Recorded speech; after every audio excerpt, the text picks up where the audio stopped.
Biotechnology principle and processes. क्या आपको भी ये चैप्टर बहुत डिफिकल्ट लगता है, चीजें याद नहीं होती है, क्या कंसेप्ट है कुछ समझ नहीं आता है, तो गेस व्हाट, इस वीडियो के बाद आपको 1% भी डाउट नहीं बचेगा। मैं पूरी की पूरी एनसीईआरटी आप देख सकते हैं, एक भी पॉइंट नहीं छूटेगा, सब लाइन बाय लाइन लाई हूँ और साथ में मेरे ऐसे नोट्स जिन नोट्स से आपको ये चीजें समझने में बहुत आसानी होने वाली है। तो yes, if you are preparing for NEET और boards, this video is going to help you a lot 100% a lot. तो चलिए शुरू करते हैं। तो सबसे पहले आपकी एनसीईआरटी ये पैराग्राफ देती है, क्या बोल रहा है, बायोटेक्नोलॉजी किस चीज से डील करता है। बायोटेक का मतलब क्या है कि बायोटेक्नोलॉजी वो टेक्निक होती है जहां से लिविंग ऑर्गेनिज्म या फिर एंजाइम्स किसी और ऑर्गेनिज्म से प्रोड्यूस कर पाए प्रोडक्ट और प्रोसेसेस जिससे कि ह्यूमन को फायदा हो। तो क्या आप जानते हैं कि बायोटेक्नोलॉजी आपके किचन में भी होता रहता है। ऐसा सुन के नाम लगता है बायोटेक्नोलॉजी, क्या भाई साइंटिफिक चीजें होंगी, बट यू नो व्हाट, हमारे ट्रेडिशनल और मॉडर्न दोनों में ही बायोटेक है। कैसे? ट्रेडिशनल में जो कर्ड बनता है, दही बनता है, ब्रेड बनता है या वाइन बनता है, ये सारे ही माइक्रोब से बनाए जाते हैं, जो कि चैप्टर मैंने माइक्रोब्स इन ह्यूमन वेलफेयर में यहाँ आई बटन पे लिंक भी दे रही हूं, वहां पढ़ा रखा है। तो यहां पर भी यही कह रहा है कि माइक्रोब से प्रोसेसिंग करा के हम कर्ड, ब्रेड और वाइन बनाते हैं। और ये वाला जो आप ट्रेडिशनल में यूज करते हैं, घर पे यूज करते हैं, ये भी एक बायोटेक का ही पार्ट है। ऊपर से अगर आप बोलेंगे कि अगर मॉडर्न लाइफ में देखा जाए तो मॉडर्न में क्या यूजेस होते हैं, तो मॉडर्न में जो है वहां पर जेनेटिकली मॉडिफाइड ऑर्गेनिज्म बनाए जाते हैं ताकि वही सेम ह्यूमंस को हम लोग फायदा दिलवा पाए एक लार्जर स्केल में, यानी बड़े स्केल में। ठीक है, जैसे एग्जांपल क्या हो गया, आपने टेस्ट ट्यूब बेबी का नाम सुना होगा। टेस्ट ट्यूब बेबी में क्या होता है, जो मदर नहीं बच्चे को जन्म दे पा रही, उनके लिए अलग से टेस्ट ट्यूब में बच्चा बनाया जाता है। तो ये सब क्या है, मॉडर्न डे में आपके लिए ही फायदा है। और यहां पर हम बायोटेक का यूज कर रहे हैं, डीएनए की वैक्सीन आ रही है या फिर डिफेक्टिव जीन को करेक्ट करने की, तो ये सब चीजें क्या है, ये बायोटेक से ही होता है। तो ये मॉडर्न लाइफ में हो गया, ट्रेडिशनल में हो गया। तो फिर आए European federation of biotechnology EFB, इन्होंने कहा ऐसा करते हैं, हमें बायोटेक का डेफिनेशन तो निकालना ही था। तो इन्होंने ये पिछला वाला ट्रेडिशन और मॉडर्न दोनों को मिला के एक डेफिनेशन निकाल दिया। इन्होंने कहा कि बायोटेक का मतलब ट्रेडिशनल भी होगा और मॉडर्न मॉलिक्यूलर बायोटेक्नोलॉजी भी होगा।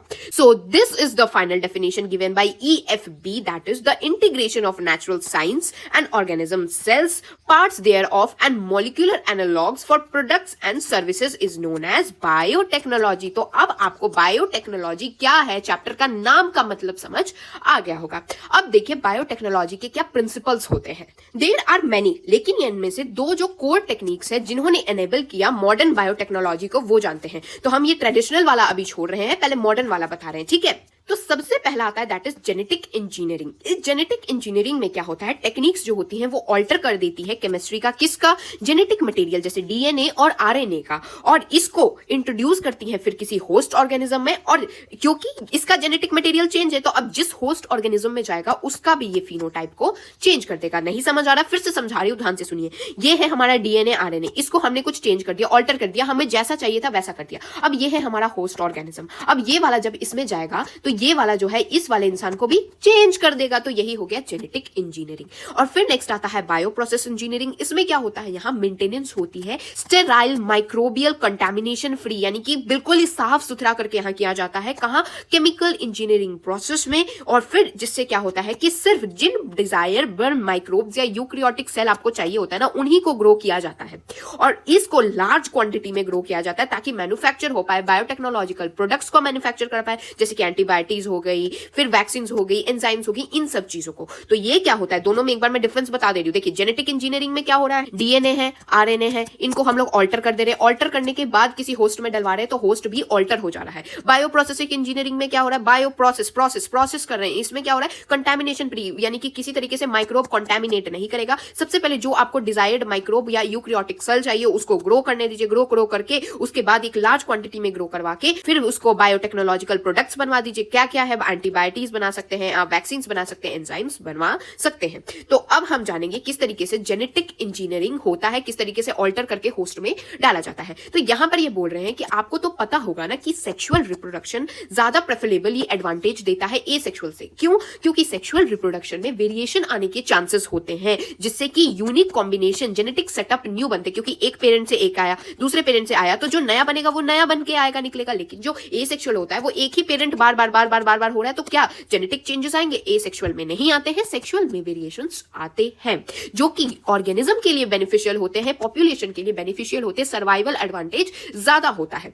यहां पर एसेक्सुअल में क्या होता है, ये जेनेटिक इंफॉर्मेशन को प्रिजर्व करके चलते हैं, यानी कि एक पेरेंट है उसी से फिर नेक्स्ट बच्चे आ रहे, एक पेरेंट है उसी से फिर नेक्स्ट बच्चे आ रहे, तो इसमें क्या हो रहा है, दूसरे पेरेंट का तो काम ही नहीं आ रहा है, इससे जेनेटिक जो इसमें था यही इसमें है, यही इसमें है, यही इसमें है, तो ये क्या हो रहा है, ये अपने जेनेटिक्स को प्रिजर्व कर रहे हैं। लेकिन सेक्सुअल में वेरिएशन होती है, तो ये बात बता रहे हैं। तो ट्रेडिशनल हाइब्रिडाइजेशन की जो टेक्निक्स होती हैं, जो प्लांट्स और एनिमल ब्रीडिंग में काम आती है, इससे क्या होता है, इंक्लूजन और multiplication of undesirable genes desirable genes के साथ हो जाती है। क्या है, ये है दोनों मिलके एक बच्चे को जन्म दिए। ये जो बच्चा है, अब इसमें चलो इसके डिजायरेबल, ये माँ गोरी थी, पापा गोरे थे, ठीक है, ये भी गोरा गोरा बच्चा हो गया। फिर ये जो था, ये लड़की जो थी, ये मान लीजिए इसको कोई बीमारी है, और ये लड़का जो है ये स्वस्थ है, लेकिन क्या पता ये बीमारी वाला अनडिजायरेबल चीज भी ये बच्चे में आ जाए। तो इसमें क्या है, ट्रेडिशनल हाइब्रिडाइजेशन में प्लांट्स या एनिमल्स दोनों की बात कर रहे हैं, चलिए जो अच्छा जीन है, जो डिजायरेबल है, वो तो आ जा रहा है, चलो गोरा गोरा बच्चा बन गया, लेकिन यहाँ पर अनडिजायरेबल जीन, जो बीमारी वाला जीन है, वो भी आ जा रहा है, तो ये तो अनडिजायरेबल है। तो इसीलिए हम लोग क्या जेनेटिक इंजीनियरिंग की टेक्निक को यूज करते हैं, जहां पर हम लोग रिकॉम्बिनेंट डीएनए बनाते हैं, जीन क्लोनिंग करते हैं, जीन ट्रांसफर करते हैं। जैसे कि ये लिमिटेशन, कौन सी लिमिटेशन, कि अनडिजायरेबल जो हमें नहीं चाहिए वो वाला भी जीन ट्रांसफर हो जा रहा है और मल्टीप्लाई कर दे रहा है, वो सब चीजें नहीं होंगी। तो इसमें क्या होता है कि आइसोलेट किया जाता है जो आपको चाहिए होता है। तो ये है मम्मा, ये है पापा, तो मम्मा में से मान लीजिए ये जो अच्छा वाला जीन है वो हमें चाहिए, कि चलो गोरा बच्चा चाहिए हमें, तो गोरा वाला जीन हटा लिया, और पापा में से भी गोरा बच्चा चाहिए तो गोरा वाला जीन हटा लिया। तो ये क्या है, सबसे पहले आइसोलेट करिए, और फिर जो भी है, या तो सिर्फ गोरा ही नहीं, यहाँ पापा इंटेलिजेंट थे तो इंटेलिजेंट वाला निकाल लिया, उस तरीके से बहुत सारे आप जीन्स को एक इंसान के अंदर इंट्रोड्यूस कर सकते हैं। और ये क्या होता है, टारगेट ऑर्गेनिज्म के अंदर विदाउट इंट्रोड्यूसिंग अनडिजायरेबल जीन, जो अनडिजायरेबल है उसको क्यों निकाल के उसमें डालेंगे भाई। तो ये सब टेक्नोलॉजी यूज होती है जेनेटिक इंजीनियरिंग में। डोंट वरी, ये सबको अभी हम और डिटेल में पढ़ेंगे, चैप्टर एंड होते होते आपको क्रिस्टल क्लियर हो जाएगा। अब क्या कह रहा है कि चलो डीएनए निकाला हमने, और किसी एलियन ऑर्गेनिज्म में, एलियन यानी कि वो वाला एलियन नहीं, एलियन मतलब किसी और ऑर्गेनिज्म की बात कर रहा है, तो किसी और से डीएनए निकाला, किसी और ऑर्गेनिज्म में डलवा दिया, लेकिन क्या वो डालवाने के बाद उसने एक्सेप्ट किया, क्या उसको ग्रो करने दिया? तो इसमें दो सर्कमस्टांसेस बनते हैं, या तो वो ग्रो करेगा या फिर वोंट ग्रो, ये ग्रो नहीं करेगा। तो मोस्ट लाइकली यहाँ जो डीएनए का पीस जो होता है वो मल्टीप्लाई नहीं करेगा प्रोजेनी में, यानी उसको सूट नहीं किया, उसने ग्रो नहीं किया, उसने एक्सेप्ट नहीं किया। लेकिन अगर वो मल्टीप्लाई करेगा तो यहाँ पर होस्ट में चीजें इनहेरिट हो जाएंगी, और ये क्या होगा, डीएनए जो गया वो क्या बन जाता है, क्रोमोसोम का ही पार्ट बन जाता है। तो समझे क्या हो रहा है, यहाँ डीएनए जो है, जब हम इसको एलियन ऑर्गेनिज्म के अंदर डाल रहे हैं, तो पहला तो ठीक है, नहीं ग्रो किया तो नहीं ग्रो किया, लेकिन अगर ग्रो किया तो ये उसके जीनोम के अंदर जाके, यानी एलियन ऑर्गेनिज्म के जीनोम के अंदर चला जाएगा, क्रोमोसोम का ही एक पार्ट बन जाएगा, और क्रोमोसोम जैसे जैसे रेप्लिकेट होगा वैसे वैसे ये वाला भी डीएनए, क्योंकि ये क्रोमोसोम के अंदर ही चला गया है, तो अब वो भी रेप्लिकेट होगा। तो यही यहां पर भी मेंशन्ड है। ओके, नाउ अब क्रोमोसोम में एक स्पेसिफिक डीएनए सीक्वेंस होता है जिसको क्या कहते हैं, ओरिजिन ऑफ रेप्लिकेशन कहते हैं। तो आप यहां क्या देखेंगे कि जो भी है, ये जो दूसरा डीएनए है इस ऑर्गेनिज्म के क्रोमोसोम में जाके अटैच हो रहा है। तो नेक्स्ट पैराग्राफ में क्या कह रहा है ना, कि क्रोमोसोम में तो चलो अटैच हुआ, लेकिन कहां अटैच होगा, हमेशा ही कोशिश क्या होती है कि ओरिजिन ऑफ रेप्लिकेशन एक जगह होती है। ठीक है, समझिए, एक क्रोमोसोम के अंदर एक स्पेसिफिक ऐसा डीएनए का सीक्वेंस होता है जहां से रेप्लिकेशन की शुरुआत यानी इनिशिएशन होती है, उस वाली जगह को क्या बोलते हैं, ओरिजिन ऑफ रेप्लिकेशन कहते हैं। तो हमेशा क्या कोशिश करी जाती है कि कोई भी एलियन जो पीस, हम लोग एलियन पीस ऑफ डीएनए डाल रहे थे ना इस ऑर्गेनिज्म में, ये डीएनए डाल रहे थे ना, तो ये डीएनए क्रोमोसोम के किस पार्ट पे जाके लगेगा, ओरिजिन ऑफ रेप्लिकेशन पे जाके लगेगा, तभी तो रेप्लिकेट करेगा। तो उस पार्ट ऑफ क्रोमोसोम पे जहां पर ये स्पेसिफिक सीक्वेंस है, जहां ये ओरिजिन ऑफ रेप्लिकेशन है, जहां से रेप्लिकेशन इनिशिएट होगी, वहां जाके जब लगेगा तो तब जाके ये रेप्लिकेट करेगा और होस्ट ऑर्गेनिज्म में। और इसी वाली चीज को क्या बोलते हैं, क्लोनिंग। क्लोनिंग मतलब रेप्लिकेट हो रहा है, उसी को क्लोनिंग कह रहे हैं। और मल्टीपल आइडेंटिकल, अपने जैसे ही बहुत सारी कॉपीज बनाएगा ऑफ एनी टेम्पलेट डीएनए। कोई भी टेम्पलेट डीएनए है, ठीक है, कोई भी टेम्पलेट डीएनए उसी के जैसा सेम मल्टीपल कॉपीज बनाएगा, उसको क्या बोलते हैं, क्लोनिंग होगा। इस तरीके से होता है। अब ये वाला जो पार्ट है ना, I want to first explain through my notes, उसके बाद मैं फिर से एनसीईआरटी पढ़ाऊंगी, आप टेंशन मत लीजिए, कंफ्यूजन नहीं होगी, समझिए बात को। तो एक है स्टैनली कोहेन और हर्बर्ट वोयर, इन्होंने 1972 में एक एक्सपेरिमेंट किया। ओके, तो यहां पर एक भाई साहब है ई कोलाई। तो ई कोलाई जो है ना, ये कोई भी एंटीबायोटिक रेसिस्टेंट नहीं है, यानी इसको किसी चीज से रेसिस्टेंट है ही नहीं। अभी हमें क्या करना है, इनका एम है कि हम लोग ई कोलाई को एंटीबायोटिक रेसिस्टेंस बनाए। ओके, तो नाउ इसके जीनोम में, यानी ई कोलाई के जीनोम में हमें कुछ ला के देना पड़ेगा, है ना। तो इसके लिए सबसे पहले एक एंटीबायोटिक रेसिस्टेंस जिसके पास है उसके पास हम गए। अब यहाँ एक स्पेशल चीज आती है, दैट इज प्लाज्मिड। प्लाज्मिड क्या होता है? इसका मतलब होता है autonomously replicating circular extra chromosomal DNA. हम क्या करेंगे, इनके प्लाज्मिड्स ले लेंगे। तो इनको एंटीबायोटिक रेसिस्टेंट वाला प्लाज्मिड हमने ले लिया, तो ये निकाल लिया हमने प्लाज्मिड। अब प्लाज्मिड का ना हमें कुछ स्पेसिफिक लोकेशन पे ही हमें चीजें चाहिए, पूरा प्लाज्मिड नहीं चाहिए, जो स्पेसिफिक लोकेशन चाहिए वही चाहिए। तो अब आप क्या इसको कट करिएगा। कट कैसे करेंगे? कटर से कट करेंगे, सीजर से कट करेंगे? नहीं भाई, आपको इसके लिए एक स्पेशल सीजर आता है। वो सीजर क्या कहलाता है? मॉलिक्यूलर सीजर कहलाता है, या इसको क्या बोलते हैं? रेस्ट्रिक्शन एंडोन्यूक्लियस या रेस्ट्रिक्शन एंजाइम भी कहा जाता है। तो अब आपने ले लिया इसका प्लाज्मिड जो था एंटीबायोटिक रेसिस्टेंस, इसको आपने लगाया कट, किसके हेल्प से? मॉलिक्यूलर सीजर या रेस्ट्रिक्शन एंजाइम की हेल्प से। अब आप अगर चाहेंगे कि ये वाला जो पार्ट है हम लोग अब डायरेक्ट ई कोलाई के अंदर डाल दे, तो ई कोलाई अभी भी अपने आगे पीछे स्ट्रेंजर नहीं चाहता है, because mamma told me stay away from the stranger, stranger is a danger. तो यहाँ ई कोलाई ने इस बात को पूरा सीरियसली ले रखा है। अगर हम लोग ये वाला प्लाज्मिड जो है ना इसके अंदर डालने की डायरेक्ट कोशिश करेंगे तो ये नहीं एक्सेप्ट करेगा, ये बोलेगा स्ट्रेंजर स्ट्रेंजर गो अवे। तो अब इसका एक दोस्त मिलेगा, इसका एक दोस्त है सैल्मोनेला टाइफेरियम। ऐसे याद रख लीजिए, ट्रिक है बहुत आसान, क्या कि ई कोलाई का एक दोस्त की हम हेल्प लेंगे, दोस्त के थ्रू अब ई कोलाई तक पहुंचेंगे। तो क्या होगा, ये जो सैल्मोनेला टाइफेरियम है इसको एक वेक्टर के रूप में अपने जो है ना एक तरीके से मोहरे के रूप में यूज करेंगे। जैसे पहले के राजा लोग से जब दुश्मनी होती थी तो क्या करते थे, ऐसे घुसपैठिए भेज देते थे, उसी तरीके से। तो इसमें ई कोलाई का दोस्त है सैल्मोनेला टाइफी, ये इसको जानता है, ये इसको एंट्री दे देगा। तो अब क्योंकि ये वाला चीज को अब हमें ई कोलाई में डालना है तो डायरेक्ट तो डल नहीं पाएगा, तो ये वाला जाके इससे हेल्प मांगेगा। क्या बोलेगा कि तुम ऐसा करो, इसका हमने क्या ले लिया, डीएनए ले लिया, और इस डीएनए में अब ये वाला जो प्लाज्मिड है ना, किसमें, इस सैल्मोनेला टाइफेरियम के डीएनए में डाल दिया। तो ये क्या बन गया, रिकॉम्बिनेंट डीएनए बन गया, यानी रिकंबाइन करके हमने एक तरीके से एक नया डीएनए बनाया प्लाज्मिड और सैल्मोनेला टाइफेरियम के हेल्प से। तो अब चिपकाया कैसे, ग्लू से चिपकाया? नहीं भाई, यहां पर डीएनए लाइगेज की मदद से चिपका के हमने रिकॉम्बिनेंट डीएनए बना दिया। अब ये रिकॉम्बिनेंट डीएनए ये ई कोलाई एक्सेप्ट कर लेगा। ओके, सो नाउ अब ये ई कोलाई अपने जीनोम में ये रख लेगा। अब क्योंकि ये जो था, ये जो हमने पार्ट निकाला था वो क्या था, एंटीबायोटिक रेसिस्टेंट था, तो अब ये वाला पार्ट तो इसके अंदर चला गया। आप देख सकते हैं ये ब्लू पार्ट, तो अब ये ई कोलाई भी बन जाएगा एंटीबायोटिक रेसिस्टेंट। तो मैंने क्या बताया, एक बार फिर से समरी बता रही हूं। देखिए, ये क्या था, हमारा अलग से एंटीबायोटिक रेसिस्टेंट चीजें थी, हमें इसका प्लाज्मिड डालना था ई कोलाई के अंदर। तो प्लाज्मिड इंटीग्रेशन ऐसे ही उठा के नहीं डाल दिया, इसके लिए ये इतना स्टेप चला, पहले काटा पिटी मॉलिक्यूलर सीजर से हुई, फिर इसके दोस्त के थ्रू बातचीत हुई, फिर जाके ई कोलाई के अंदर फाइनली इंटीग्रेट कर दिया गया। अब ई कोलाई के अंदर इंटीग्रेट हो गया, क्रोमोसोम का ही एक पार्ट बन गया। तो अब ये करेगा रेप्लिकेट, रेप्लिकेट करेगा तो एक ही जैसी, खुद के जैसी आइडेंटिकल कॉपी, यानी क्लोनिंग हुई है यहां पर, है ना। और यहां पर रेप्लिकेट किसके थ्रू करता है, डीएनए पॉलीमरेज के थ्रू रेप्लिकेशन होती है। जो मैंने यहां समझाया ना, तो एनसीईआरटी भी यही लिखती है, डीएनए लाइगेज का क्या हेल्प हुआ है, डीएनए लाइगेज जो है वो कटे हुए डीएनए मॉलिक्यूल्स को एंड टू एंड यहां ज्वाइन कर रहा है। देखिए, ये अलग से था, ये वाला हमने अलग से ले रखा था, इन दोनों को ज्वाइन कर दिया इसने साथ में। तो ये किसने किया है, डीएनए लाइगेज ने किया है।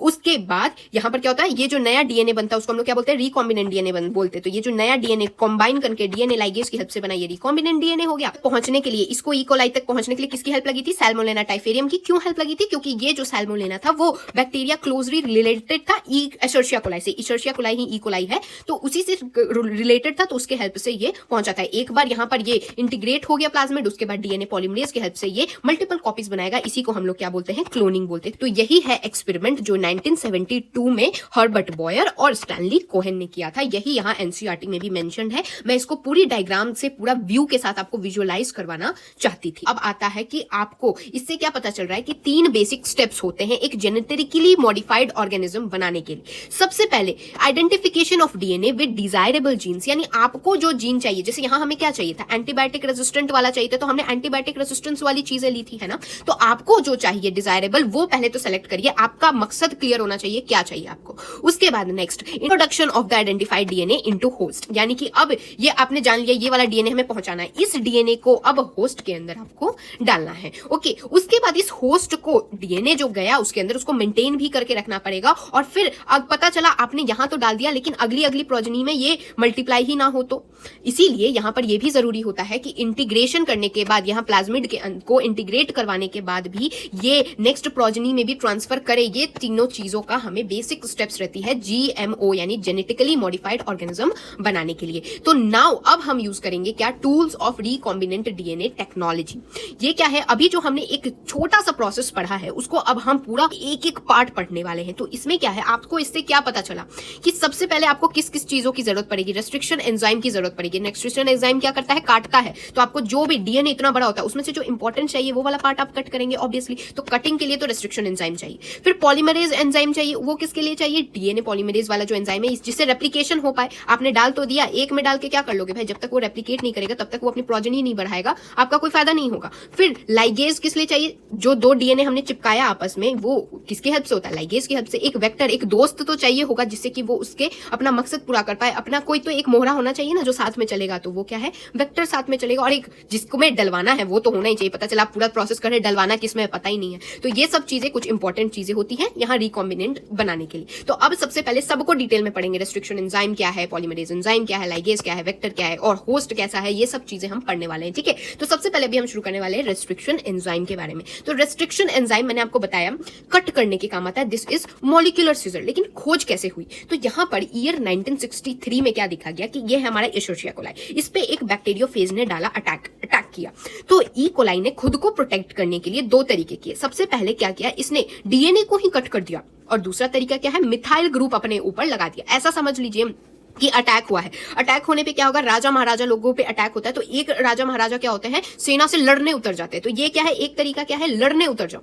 दूसरा क्या तरीका हो सकता है, कुछ कुछ राजा महाराजा लोग क्या होते हैं, अपने महलों में छुप जाते हैं। तो ये क्या है, मिथाइल ग्रुप ऐड करके छुप गया महलों में, ऐसा।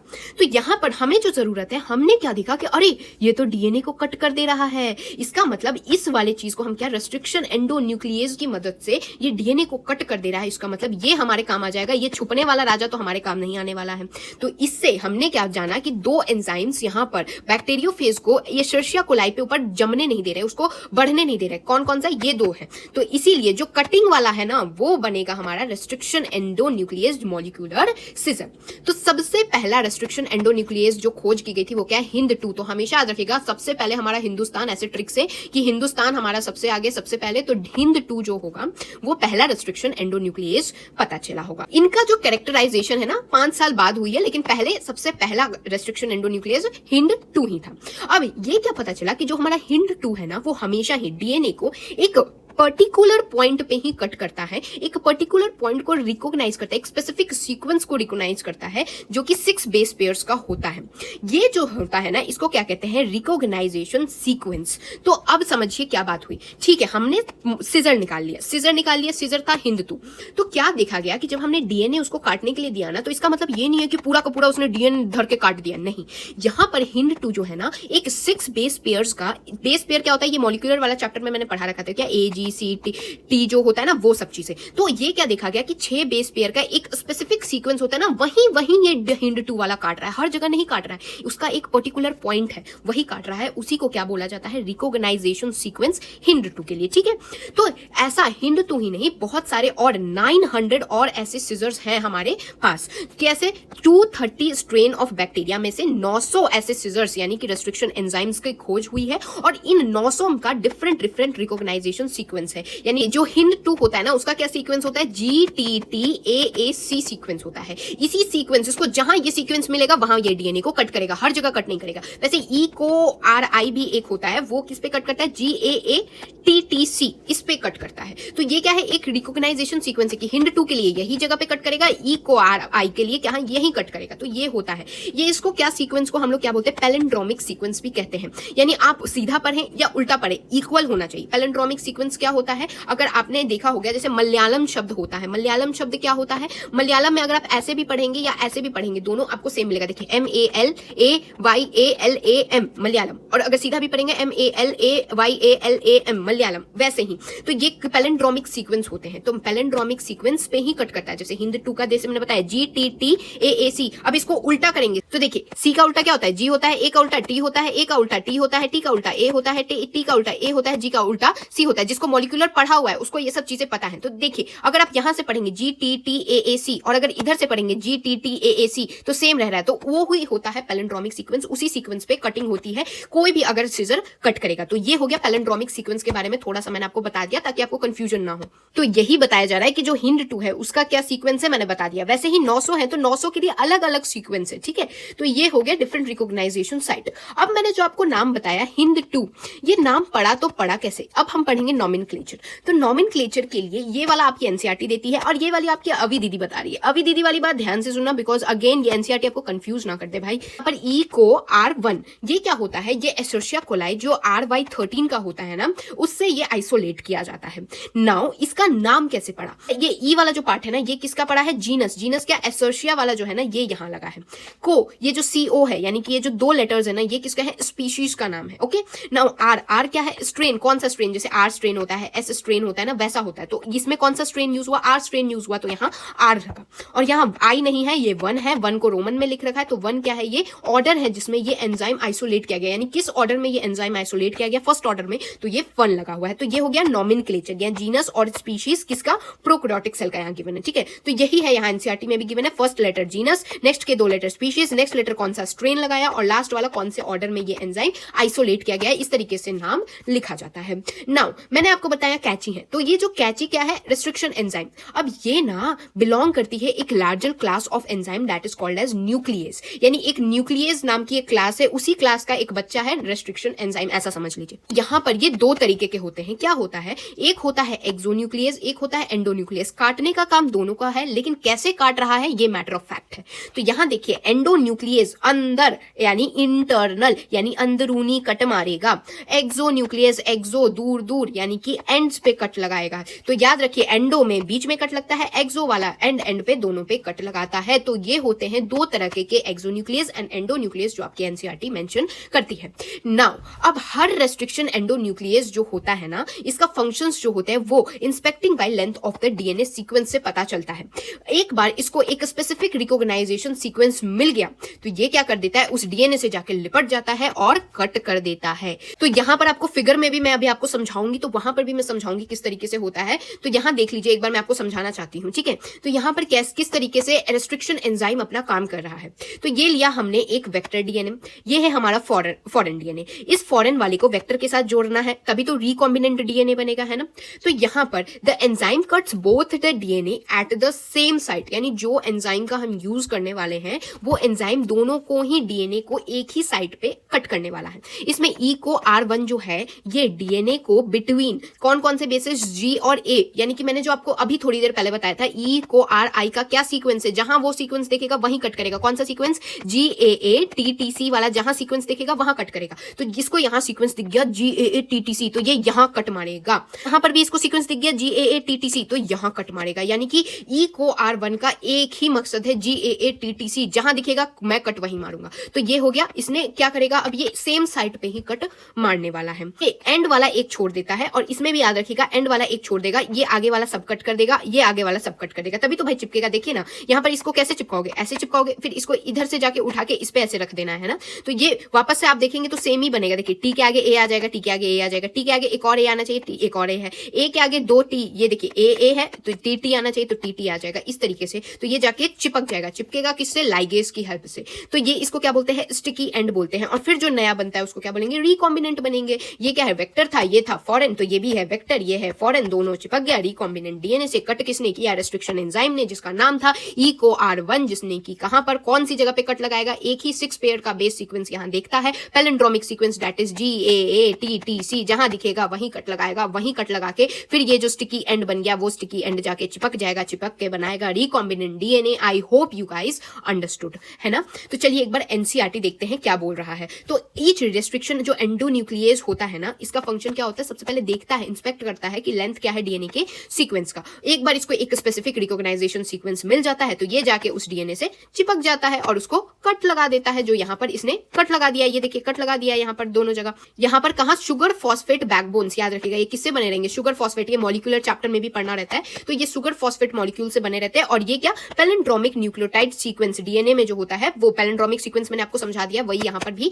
गिवन है। पैलिंड्रोमिक क्या होता है, उल्टा पढ़ो सीधा पढ़ो सेम आना चाहिए, ये पूरा मैंने डिटेल में बता रखा है। तो फिर से अब बस ये हो गया आपका एक डायग्रामेटिक रिप्रेजेंटेशन की किस तरीके से हमने रिकॉम्बिनेंट डीएनए टेक्नोलॉजी का यूज किया है। तो चलिए ये पूरा डिटेल में ही मैं पढ़ा रही हूँ। देखिए फॉरेन डीएनए है, दूसरा डीएनए है, ये है वेक्टर डीएनए का प्लाज्मिड है। नाउ अब जो रेस्ट्रिक्शन एंजाइम है उसका कटिंग आपने समझ लिया है, तो कटिंग अब यहाँ नहीं बता रहा है, यहाँ क्या बता रहा है कि चलो ये कट कर देगा डीएनए को और वेक्टर डीएनए को सेम पॉइंट पे। देखिए यहाँ कट किया और इसका भी जो पॉइंट है ना वहीं सेम कट करेगा। फिर आएगा लाइगेज, लाइगेज की हेल्प से क्या होगा, ये वाला जो कटिंग वाला पॉइंट पॉइंट है, ये वाले कटिंग वाला पॉइंट, उससे जाके चिपक जाएगा किसके, डीएनए, प्लाज्मिड के जो डीएनए है उससे जाके ये चिपक गया। ये जो अब आपको नया बन के रेडी हो गया, ये क्या है, रिकॉम्बिनेंट डीएनए मॉलिक्यूल बन गया, यानी रिकंबाइन करके बना है। अब इसको आप डाल दीजिए सेल के अंदर। अब ये सेल जो के अंदर गया, यानी ई कोलाई के अंदर गया, तो अब जब ये सेल डिवाइड करेगा किसके हेल्प से, डीएनए पॉलीमरेज के हेल्प से, तो जो सेम चीज, ये वाला चीज क्योंकि इसके अंदर है, तो अब ये नेक्स्ट प्रोजेनी में भी यही चीजें आएंगी। तो यही यहाँ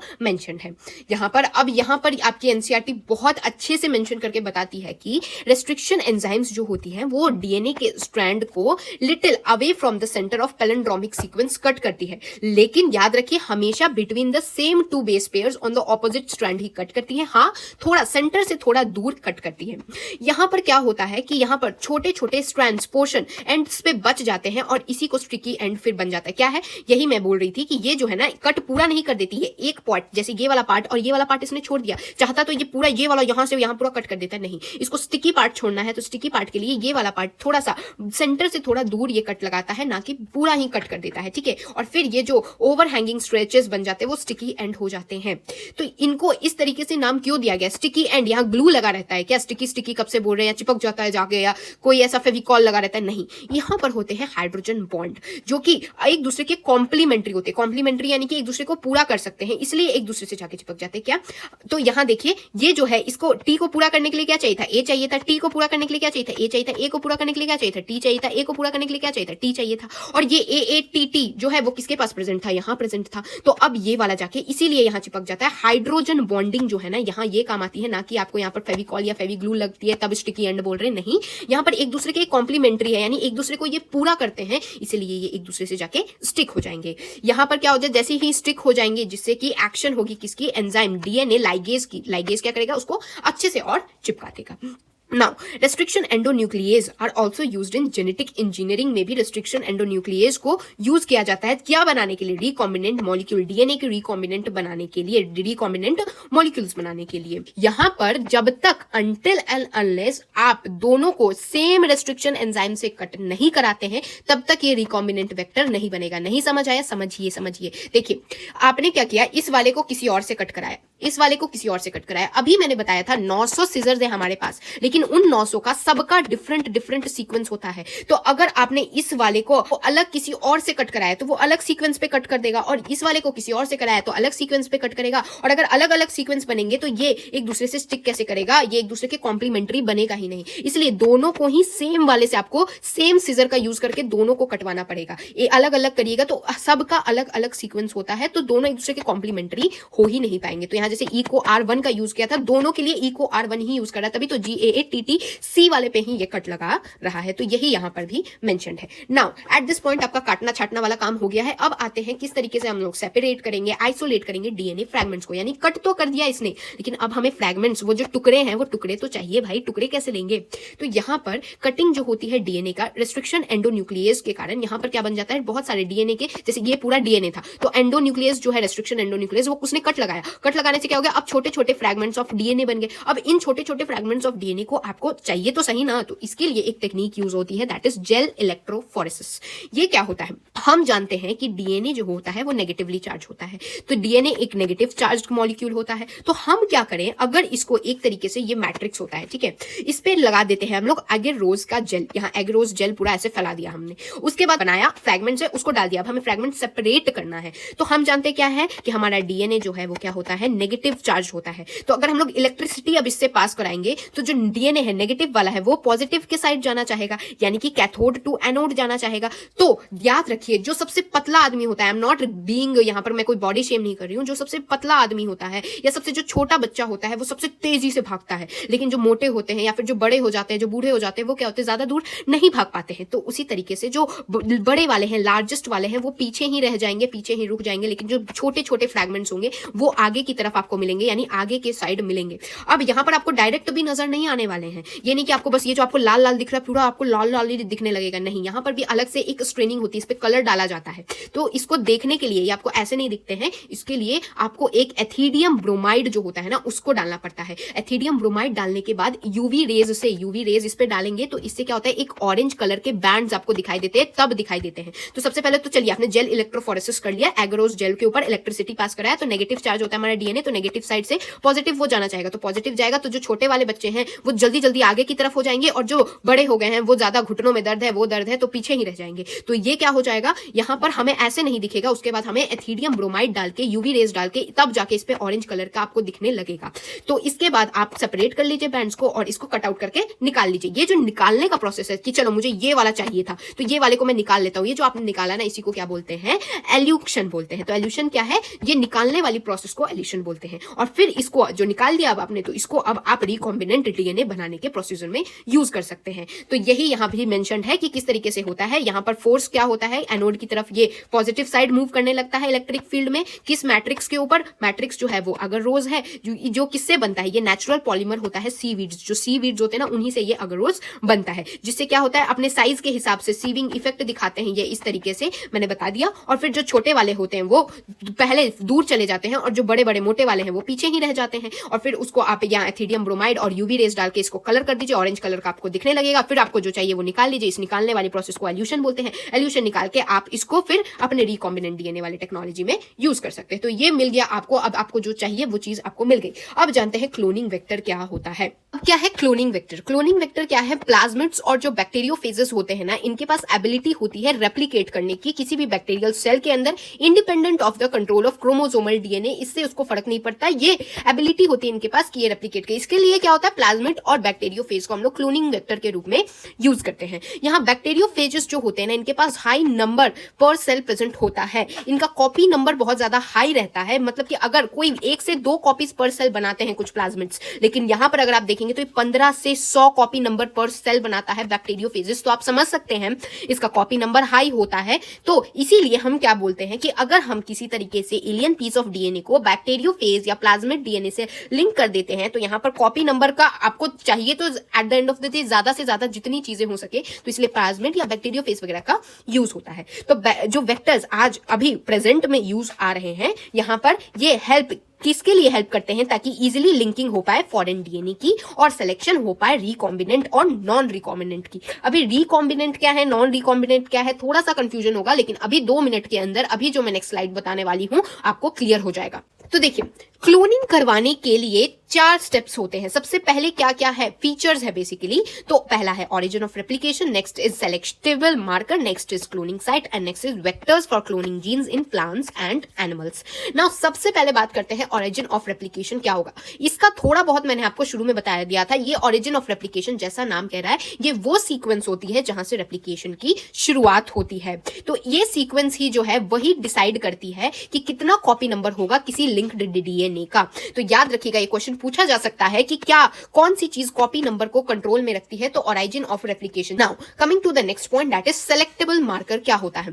तो ऑरिजिन ऑफ रेप्लिकेशन के साथ साथ यहां हमारे वेक्टर को एक सेलेक्टेबल मार्कर भी चाहिए होता है। जैसा नाम कह रहा है सेलेक्टेबल मार्कर, यानी कि ये सेलेक्ट करता है, आइडेंटिफाई करता है और एलिमिनेट कर देता है नॉन ट्रांसफॉर्मेंट, और सेलेक्टिवली परमिट करता है वही को जो ट्रांसफॉर्म हुए हैं उन्हीं की ग्रोथ परमिट करता है। ये थोड़ा सा अभी आपको समझ नहीं आएगा, तो मैं अभी एक आपको बिल्कुल अच्छे से एक डायग्राम लाई हूं, उसके थ्रू जब मैं समझाऊंगी ना, तो ये ट्रांसफॉर्मेंट क्या है, नॉन ट्रांसफॉर्मेंट क्या है, तो ये सब चीजें आपको क्लियर हो जाएंगी। तो बस इतना समझिए, सेलेक्टेबल मार्कर क्या है, आइडेंटिफाई करके समझ जाएगा कि अच्छा ये वाला जो है वो ट्रांसफॉर्म नहीं करने वाला है, ये नॉन ट्रांसफॉर्मेंट है, ये बदलाव नहीं करेगा, तो ये उसको एलिमिनेट कर देगा और सिर्फ उसी को परमिट करेगा, यानी ये सेलेक्टिवली परमिट उसी को करेगा जो कि ट्रांसफॉर्मेंट होगा। अब ट्रांसफॉर्मेशन होता क्या है, तो ट्रांसफॉर्मेशन वो प्रोसीजर होती है जिससे कि एक डीएनए का पीस जो है वो किसी होस्ट बैक्टीरियम के अंदर इंट्रोड्यूस हो चुका है। यानी कि अगर मान लीजिए ये था, हमने इसके अंदर डाली एक जीन डाली, मान लीजिए कि ये एम्पिसिलिन रेजिस्टेंस हो जाए, तो एम्पिसिलिन रेजिस्टेंस अगर ये हो गया इसके डालने से, तो ये क्या बन गया,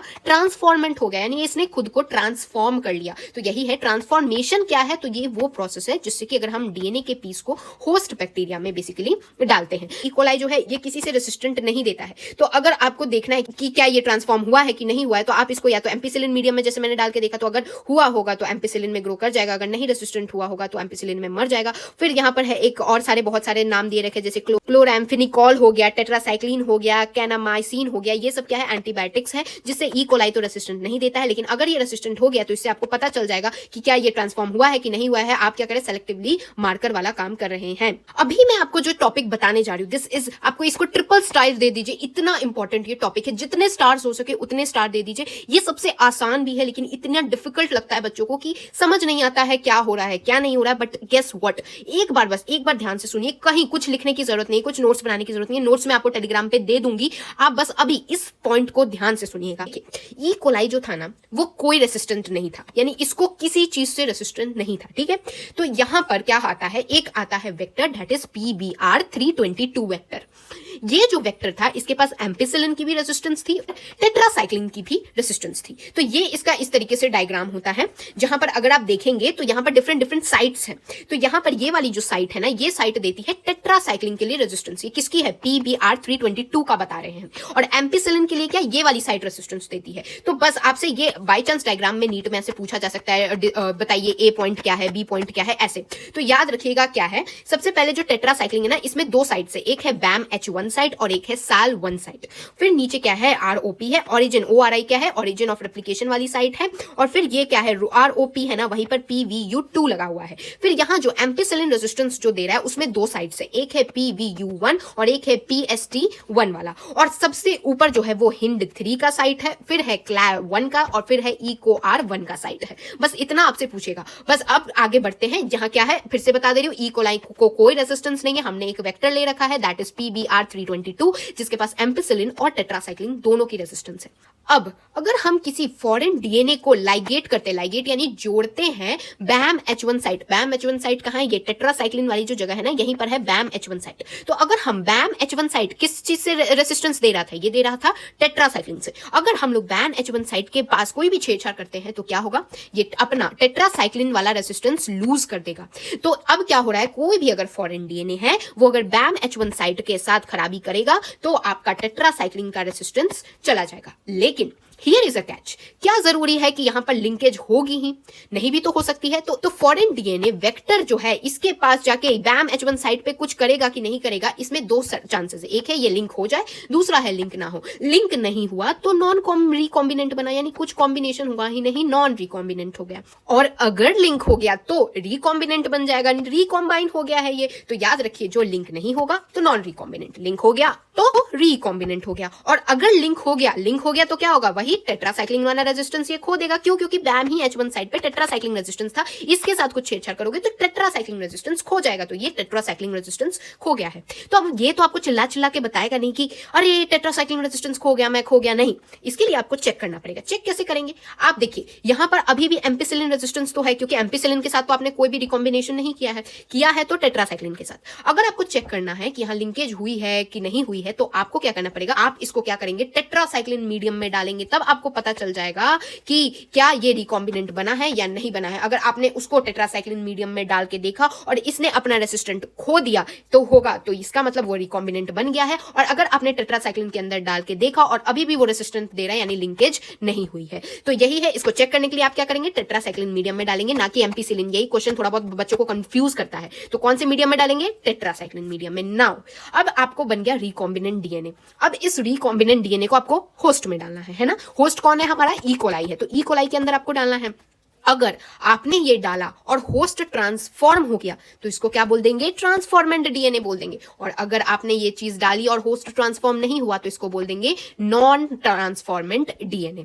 तो इसको कैसे चेक करेंगे, इसको चेक करने के लिए एम्पिसिलिन मीडियम में डाल के चेक करेंगे। तो हमारा था ये ई कोलाई, समझिएगा ई कोलाई जो है वो किसी से रेसिस्टेंट नहीं था, यानी ये अगर हम लोग इसको एम्पिसिलिन में डालते या टेट्रासाइक्लिन में डालते, दोनों में ही ये रेसिस्टेंट नहीं दिखा पाता। पिछला वाला डाला उसमें क्या था, एम्पिसिलिन रेसिस्टेंट था लेकिन टेट्रासाइक्लिन नहीं था। तो यही वाला सेम चीज ना हमने ई कोलाई में डाली है, तो ई कोलाई में अब क्या हो जाएगा, एम्पिसिलिन वाला रेसिस्टेंस आ जाएगा लेकिन टेट्रासाइक्लिन का रेसिस्टेंस नहीं आएगा। इसलिए आप इसको किस में डालेंगे, एम्पिसिलिन में डालेंगे। अगर ये एम्पिसिलिन में रेसिस्टेंस दिखा रहा है, इसका मतलब ये ट्रांसफॉर्म हो गया, ये ट्रांसफॉर्मेंट डीएनए था। यहां देखिए, होस्ट ट्रांसफॉर्म होगा और ये एम्पिसिलिन में ग्रो कर सकता है लेकिन टेट्रासाइक्लिन में नहीं ग्रो करेगा, बिकॉज ये टेट्रासाइक्लिन के लिए रेसिस्टेंस नहीं है। एम्पिसिलिन के लिए रेसिस्टेंस इसको किससे मिली है, इस वाले से मिल गई है। तो ये है, यही बच्चों को कंफ्यूजन होती है, कब टेट्रासाइक्लिन में डालना है, कब एम्पिसिलिन में डालना है। तो याद रखिए, जब हम लोग इसके साथ कुछ कर रहे हैं तो BAM-H1 साइट खराब हो रही है, जिससे टेट्रासाइक्लिन रेजिस्टेंस चली जा रही है। तो इससे क्या होगा, आपको टेट्रासाइक्लिन में डाल के देखना पड़ेगा। अगर अभी भी होगी रेजिस्टेंस तो टेट्रासाइक्लिन में अभी भी होगी, तो इसका मतलब अभी तक तो कंबाइन नहीं किया है। अगर नहीं होगी तभी ये टेट्रासाइक्लिन रेजिस्टेंस खो देगा। अब टेट्रासाइक्लिन रेजिस्टेंस खो दिया, यानी टेट्रासाइक्लिन को रेजिस्टेंस नहीं है, तो एम्पिसिलिन वाला तो है ना, एम्पिसिलिन वाला रेजिस्टेंस करके अगर आपने डाल दिया डीएनए किसी और होस्ट में, दैट इज ई कोलाई के अंदर, जिसके अंदर पहले से कोई रेजिस्टेंस नहीं थी, अब क्या कौन सी रेजिस्टेंस आ गई होगी, एम्पिसिलिन वाली आ गई होगी। अब अगर आपको देखना है कि क्या ये ट्रांसफॉर्मेंट था या नॉन ट्रांसफॉर्मेंट था, तो आप एम्पिसिलिन में डाल के देखिए। अगर ये होस्ट ट्रांसफॉर्म करेगा, ग्रो करेगा एम्पिसिलिन में, इसका मतलब पहले तो नहीं थी एम्पिसिलिन में रेजिस्टेंस, अब कहां से आ गई, इसका मतलब पक्का ही होस्ट ट्रांसफॉर्म कर गया है। तो इसमें क्या है, टेट्रासाइक्लिन रेजिस्टेंस नहीं थी तो ई कोलाई में भी नहीं आई होगी, बस एम्पिसिलिन की आई होगी। तो यही पॉइंट है, और यही पॉइंट यहाँ आपकी एनसीईआरटी भी मेंशन करती है। एग्जांपल यहाँ पर क्या, अब हम लाइन बाय लाइन पढ़ने वाले हैं। हम क्या कर सकते हैं, फॉरेन डीएनए को BAM-H1 साइट पे लाइगेट करेंगे, कहां, जहां टेट्रासाइक्लिन रेजिस्टेंट था। यहां पर कौन सा वेक्टर यूज करें, PBR322।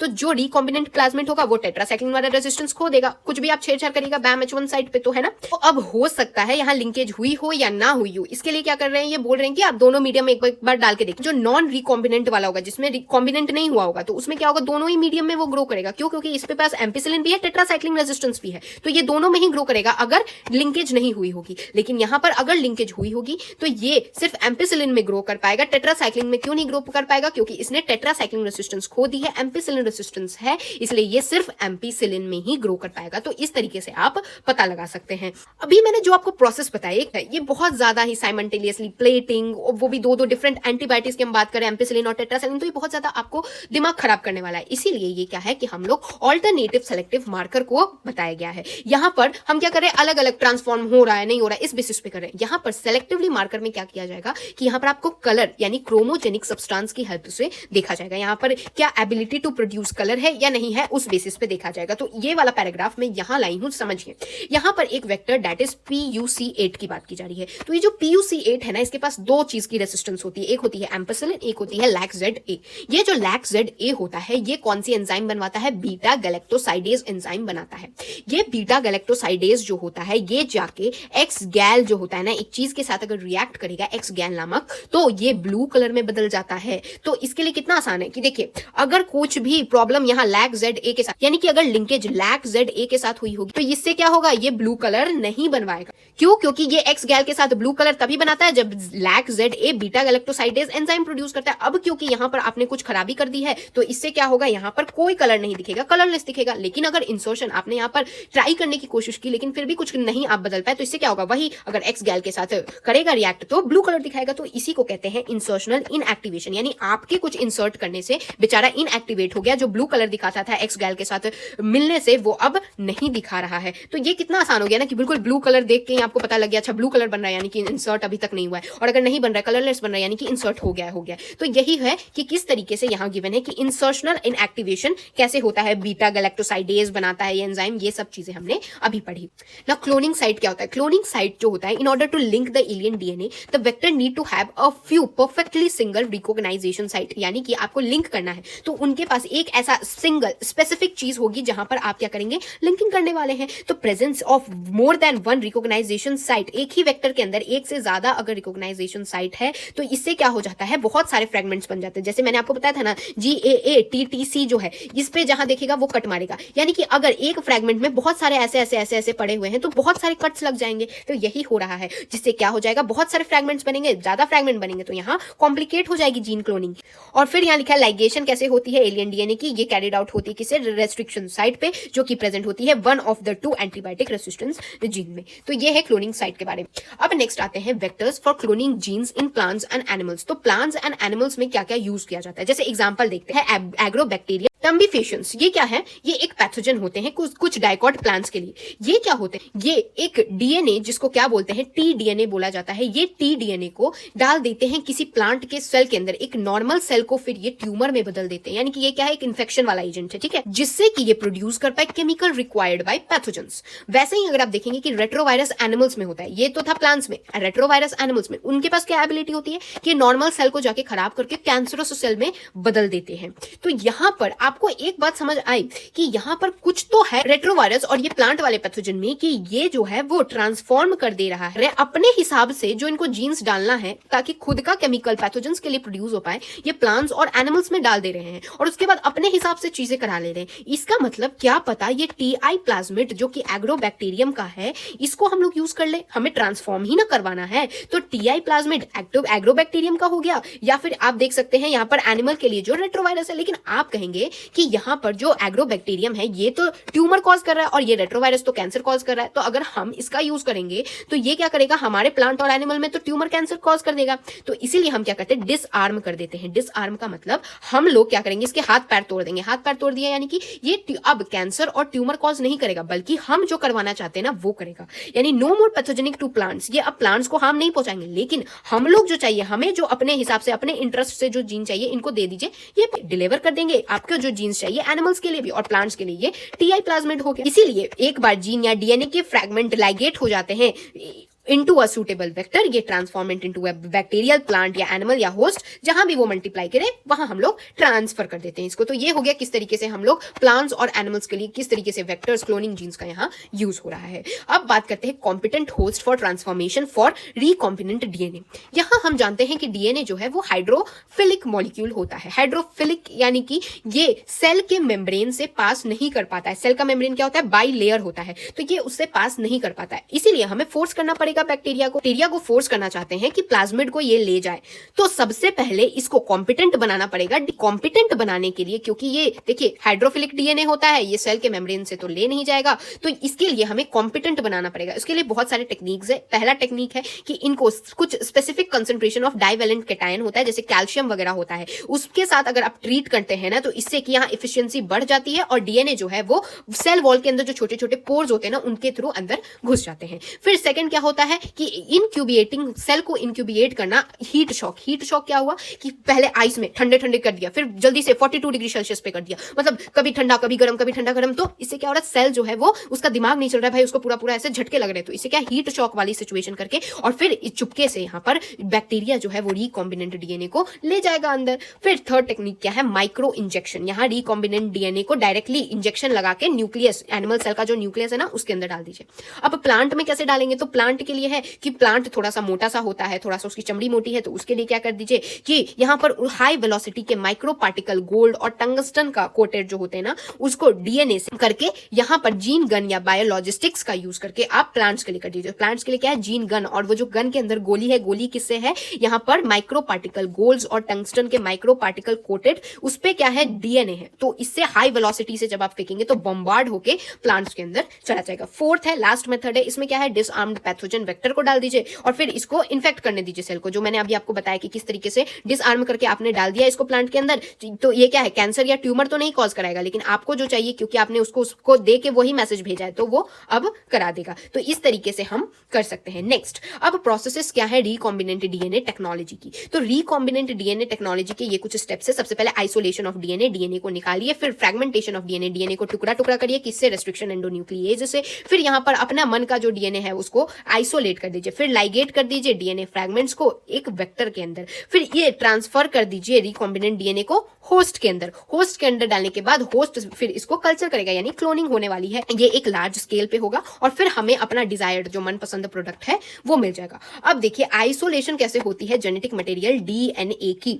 तो यहाँ पर याद करिए कि जो न्यूक्लिक एसिड होती है वही जेनेटिक मटेरियल होती है सब ऑर्गेनिज्म के लिए। मेजॉरिटी में देखा जाए तो यहाँ पर डीएनए हमारा जो जेनेटिक मटेरियल पाया जाता है। अब डीएनए को कट करने के लिए रेस्ट्रिक्शन एंजाइम्स से हमें एक प्योर चाहिए, ना कि यहाँ पर मैक्रोमोलिक्यूल्स प्रेजेंट नहीं होना चाहिए, हमें बिल्कुल प्योर चीजें, साफ सुथरी चीजें चाहिए यहाँ पर, क्योंकि हम जानते हैं कि डीएनए जो है वो मेम्ब्रेन्स के अंदर छुपा होता है, इसलिए हमें सेल को तो तोड़ना पड़ेगा, उसके सेल के मेम्ब्रेन को तोड़ना पड़ेगा। तो इसके लिए यहाँ कुछ मैक्रोमोलिक्यूल जैसे आरएनए, प्रोटीन्स हो गए, पॉलीसेकेराइड्स हो गए और यहाँ तक के लिपिड्स भी साथ में डीएनए के साथ आ जाते हैं जब हम लोग सेल को ब्रेक करते हैं। तो देखिए डीएनए जो है मेम्ब्रेन के अंदर है, मेम्ब्रेन ब्रेक करेंगे तो उसके साथ आरएनए, प्रोटीन्स, पॉलीसेकेराइड्स, लिपिड्स वगैरह भी साथ आ जा रहे हैं। तो इसको क्या होता है कि अब आप बोलेंगे कि दीवार तोड़े तो तोड़े कैसे, तो बैक्टीरियल, प्लांट और एनिमल टिश्यू के जो सेल है उसको तोड़ने के लिए क्या होगा, एंजाइम्स का यूज होगा। कौन कौन से एंजाइम्स, तो देखिए बैक्टीरिया की लाइसोजाइम से तोड़ दी, प्लांट सेल की सेल्यूलेज से तोड़ दी, फंगस की काइटिनेज से तोड़ दी। तो अब आपको मैंने बताया ना, दीवार तोड़ने के बाद भी डीएनए के साथ यहाँ कुछ macromolecules, RNA, proteins, polysaccharides, lipids वगैरह आ जाते हैं। तो उसको कैसे हटाएंगे, तो देखिए आरएनए को हटाने के लिए राइबोन्यूक्लिएज का यूज करते हैं, प्रोटीन को हटाने के लिए प्रोटीनेज का यूज करते हैं। यहाँ पर अदर मॉलिक्यूल्स को भी रिमूव किया जाता है, कुछ अप्रोप्रिएट ट्रीटमेंट्स होते हैं, उनसे हटाया जाता है, और फिर जो हमें प्योर डीएनए मिलता है ना, वो फिर फाइनली प्रेसिपिटेट आउट होता है। फिर कैसे होता है, अलग से आपको एक चिल्ड इथेनॉल आता है, वो डालना पड़ता है, फिर जाके आपको फाइनली प्योर वाला डीएनए निकलता है। कैसे? फाइन थ्रेड्स, ऐसे ऐसे लंबी लंबी तारों के रूप में, जो कि आप यहाँ फोटो में भी देख सकते हैं। यहाँ देखिए इस तरीके से लंबी लंबी तारे हैं ना, इनके रूप में ये वाला जो है ना, ये फाइनली आ गया हमारे पास प्योर डीएनए। और ये क्या है? स्पूलिंग से आता है। कौन सी टेक्निक है ये? Spooling. Okay, now remember this thing. तो ये क्या बोला गया कि हम जानते हैं कि डीएनए जो है वो किसके अंदर? सेल के अंदर होता है। तो पहले तो सेल के मेम्ब्रेन को आपको तोड़ना पड़ेगा। सेल के मेम्ब्रेन को तोड़ने के लिए अलग अलग एंजाइम्स का यूज किया गया। उसके साथ भी कुछ कुछ मैक्रोमोलिक्यूल्स आ जा रहे हैं। तो आरएनए को हटाने के लिए राइबोन्यूक्लियेज का यूज कर दिया, प्रोटीन को हटाने के लिए प्रोटीनेज का यूज कर दिया, और भी बहुत सारे होते हैं। तो उनको हटाने के लिए आप अलग अलग ट्रीटमेंट कर सकते हैं। एक बार जो प्यूरिफाइड है वो कैसे मिलता है, ये सब करने के बाद आपको अलग से चिल्ड इथेनॉल डाल के फिर आपको फाइन कलेक्शन ऑफ थ्रेड देखने को मिलेगा। नाउ हम कटिंग कैसे करते हैं डीएनए के स्पेसिफिक लोकेशन पे? तो रेस्ट्रिक्शन एंजाइम डाइजेशन जो होती है ना, वो परफॉर्म्ड होती है इनक्यूबेटिंग प्यूरिफाइड जो डीएनए हमारे पास मिला ना with restriction enzyme eight optimal condition, यानी अपने कंडीशन, कुछ ऑप्टिमल कंडीशंस होती है ना, उनके हिसाब से कहते हैं। कैसे? तो मैंने आपको ये वाली चीजें बता दी हैं, लेकिन फिर से बता रही हूँ, एनसीईआरटी फिर से मेंशन करी। देखिए एग्रोस जेल वाला इलेक्ट्रोफोरेसिस, आपको क्या चाहिए? कटिंग ऑफ डीएनए हो गई स्पेसिफिक लोकेशन पे रेस्ट्रिक्शन एंजाइम की हेल्प से, कैसे हुई वो मैंने बता दिया। उसके बाद आपको क्या चाहिए? वो कटे हुए पार्ट चाहिए, तो उसके लिए जेल इलेक्ट्रोफोरेसिस कर दी। फिर जो डीएनए है उसको जोड़ने वाला मैंने लाइगेज वाला बताया था। तो लाइगेज ये किस तरीके से जुड़ता है, इसके लिए भी अलग अलग प्रोसेसेस होती है। यहाँ पर हमने अपने जीन ऑफ इंटरेस्ट तो कट आउट कर लिया, और फिर कट वेक्टर विथ स्पेस, और फिर इनको लाइगेज मिला के इनको मिक्स कर दिया जाता है, जोड़ दिया जाता है, जिससे क्या बनता है? रिकॉम्बिनेंट डीएनए, नया डीएनए बनता है। ये सब पढ़ा हुआ है। Now amplification of gene of interest using PCR. अब मैं पिछले आधे घंटे से इतना सब जो चीजें प्रोसेसेस आपको पढ़ाया, अब फाइनली आपको समझ आ गया कि ये कितना बड़ा चीज है, और जब आप इसको खुद से करेंगे तो ये बहुत ज्यादा टाइम कंज्यूमिंग भी हो जाते हैं। इसलिए हम क्या चाहते हैं कि हम सिर्फ एक के लिए इतना ज्यादा प्रोसेस क्यों करें भाई? इसके साथ हम क्या कर सकते हैं? एम्प्लीफिकेशन कर सकते हैं, यानी बहुत सारे ऐसे ऐसे जनरेट कर देते हैं एक बार मेहनत लगा के। तो यहां पर आता है पीसीआर। पीसीआर का फुल फॉर्म होता है पॉलीमरेज चेन रिएक्शन। इस रिएक्शन में क्या होता है, हमने ये इतनी मेहनत करके बनाया है, इसको मल्टीप्लाई कर देते। पता चला एक बनाया, एक खराब हो गया, तो हम क्या करेंगे? इसको मल्टीप्लाई कर देंगे। तो मल्टीप्लाई करने के लिए मल्टीपल कॉपीज जीन्स की या फिर डीएनए की अपने हिसाब से आप बना सकते हैं। कैसे? यहाँ दो चीजें आती हैं। यहाँ पर आप देख सकते हैं, सबसे पहले आता है प्राइमर और दूसरा आता है डीएनए पॉलीमरेज। क्या होता है? सबसे पहले जो प्राइमर होता है, एक छोटा सा केमिकली सिंथेसाइज्ड ऑलिगोन्यूक्लियोटाइड होता है, जो कि कॉम्प्लीमेंट्री होता है रीजन ऑफ डीएनए से, और enzyme that is DNA polymerase की हेल्प से ये क्या होता है? एम्प्लीफिकेशन होती है, यानी कि ज्यादा से ज्यादा फिर जल्दी जल्दी मल्टीप्लिकेशन कर दी जाए। तो इसमें क्या होता है, ध्यान दीजिए। ये लिया हमने, जो हमारे पास था ये वाला हमने रिकॉम्बिनेंट करके अच्छा सा जीन बना लिया। अब हम क्या करेंगे? डीनेचुरेशन करेंगे। डीनेचुरेशन मतलब टेम्परेचर बढ़ाएंगे। टेम्परेचर बढ़ाएंगे तो इससे क्या होने वाला है? ये वाला स्ट्रैंड और ये वाला स्ट्रैंड अलग अलग हो जाएगा। नाउ इनके पास एक प्रॉपर्टी होती है कि ये खुद से अपने जो अलग अलग हो गए ना, तो अब अपने लिए खुद से ये चीजों को सिंथेसाइज कर सकते हैं, लेकिन इनको कोई सपने नहीं आते हैं। तो इसके लिए ये क्या होगा? हम लोगों को प्राइमर ऐड करना पड़ेगा। प्राइमर एक छोटा सा ऐड कर दीजिए, उसको थोड़ा सा याद दिला दीजिए, अरे भाई तेरे को तो अपना पूरा स्ट्रैंड बनवाना है, बस थोड़ा सा प्राइमर ऐड करा दीजिए, और फिर ये अपना काम फिर से कंटिन्यू करेगा। तो ये प्राइमर ऐड करने वाले को क्या बोलते हैं? एनेलिंग बोलते हैं इस प्रोसेस को। उसके बाद क्या करिए? डीएनए पॉलीमरेज या फिर टेक पॉलीमरेज कहा जाता है। क्या होगा? ये एक्सटेंशन होगा, यानी कि ये जो आपने छोटा सा प्राइमर लगाया, इससे अब क्या हो रहा है? एक्सटेंशन हो रहा है। ऐसे अगर 30 साइकिल्स होती है, ऐसे 30 साइकिल्स होती है ना, ऐसे ऐसे घूम घूम के बार बार, तो इससे अप्रोक्सीमेटली 1 बिलियन टाइम्स ये ऐसे ऐसे बहुत सारे, 1 से 2, 2 से 4, 4 से 16, 16 से 32, इस तरीके से आगे आगे बढ़ते बढ़ते 30 साइकिल में तो ये 1 बिलियन टाइम्स यहाँ हो जाती है एम्पलीफाइड। तो यही तरीका है किस तरीके से एम्पलीफाई होता है। डीनेचुरेशन, एनेलिंग और एक्सटेंशन करा के यहाँ पर एम्पलीफिकेशन होती है। तो यही यहाँ पर भी मेंशन्ड है। ये प्राइमर क्या है मैंने बता दिया, एक छोटा सा केमिकली सिंथेसाइज्ड ऑलिगोन्यूक्लियोटाइड्स है। पॉलीमरेज होता है, मैंने यहाँ जो आपको पॉलीमरेज बताया, डीएनए पॉलीमरेज, ये भी क्या करता है? ये भी हेल्प कर रहा है आपको मल्टीप्लिकेशन में, इसको जल्दी से जल्दी। तो ये कैसे मिलता है? ये बैक्टीरियम कौन सा? थर्मस एक्वेटिकस से मिलता है। और ये जो होता है ना, ये हाई टेम्परेचर होने के बावजूद भी एक्टिव रह पाता है। तो इसका हम यूज क्या करेंगे? वही एम्प्लीकेशन वाले में यूज करेंगे। तो अब आपको ये एम्प्लीकेशन भी समझ आ गया। तो यहाँ पर insertion of recombinant DNA into host, इसमें क्या कह रहा है कि बहुत सारे मेथड्स होते हैं जहां पर हम लोग जो ये लाइगेटेड डीएनए हमने चिपका चिपकू के जो डीएनए बना रखा है, इसको अब रेसिपेंट में डालेंगे। रेसिपेंट क्या है? यही होस्ट में डालने वाले। तो इसमें क्या होता है? रेसिपेंट को कॉम्पिटेंट बनाने के बाद, यहाँ पर मैंने जो आपको शुरू में थोड़ी देर पहले 10 मिनट पहले बताया था, वही थी कि किस तरीके से जब हम लोग एम्पिसिलिन मीडियम में डालेंगे तो क्या वो मरेगा कि नहीं मरेगा। वही बात बता रहे हैं कि अगर सेल ट्रांसफॉर्म हो गया होगा तो जब आप अगर प्लेट के ऊपर एम्पिसिलिन डालेंगे और जब उसको उसमें डालेंगे तो अगर वो ट्रांसफॉर्म हो गया होगा तो एम्पिसिलिन रेजिस्टेंस बन गया होगा ई कोलाई, अगर वो बन गया होगा तो उसमें जिंदा रह लेगा, लेकिन जो नहीं बना होगा, जो अनट्रांसफॉर्म्ड बचा होगा, वो वाले सेल मर जाएंगे। तो यहाँ एम्पिसिलिन रेजिस्टेंस जीन इस केस में क्या बन जाता है, सेलेक्टेबल मार्कर बन जाता है। यही मार्कर है जिससे कि हमें पता चल रहा है कि क्या ये ट्रांसफॉर्म हुआ है या नहीं हुआ है। Now obtaining the foreign gene product, किस तरीके से हम लोग फॉरेन जीन प्रोडक्ट को ऑब्टेन करते हैं। Now piece of alien DNA into cloning vector and transfer it into bacteria, plant या फिर एनिमल सेल। तो जो एलियन डीएनए होता है ना वो मल्टीप्लाई होते जाता है।